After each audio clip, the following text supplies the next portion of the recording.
আপনি কি জানেন শয়তান কেন আজীবন জাহান্নামে থাকবে? তো চলুন তা জানার আগে আল্লাহকে ভালোবেসে ভিডিওতে লাইক দিয়ে চ্যানেলটি সাবস্ক্রাইব করি।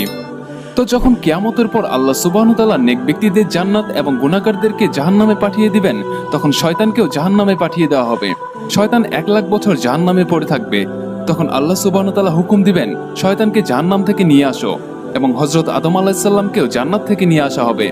তারপর আল্লাহ রাব্বুল আলামিন শয়তানকে বলবে, হে শয়তান, তুই আমার নাফরমানি করেছিলি যখন আমি তোকে হযরত আদম আলাইহিস সালামকে সিজদা করতে বলেছিলাম। আজ হযরত আদম আলাইহিস সালাম তোর সামনে দাঁড়ানো, আজ যদি তুই তাকে সিজদা করিস তাহলে আমি তোকে ক্ষমা করে দিব।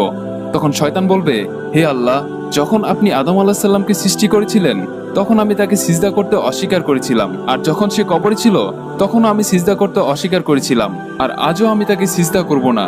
এরপর আল্লাহ সুবহানাহু ওয়া তাআলা দ্বিতীয়বারের মতো শয়তানকে জাহান্নামে নিক্ষেপ করবেন, এবং শয়তান সব সময়ের জন্য জাহান্নামী হয়ে থাকবে।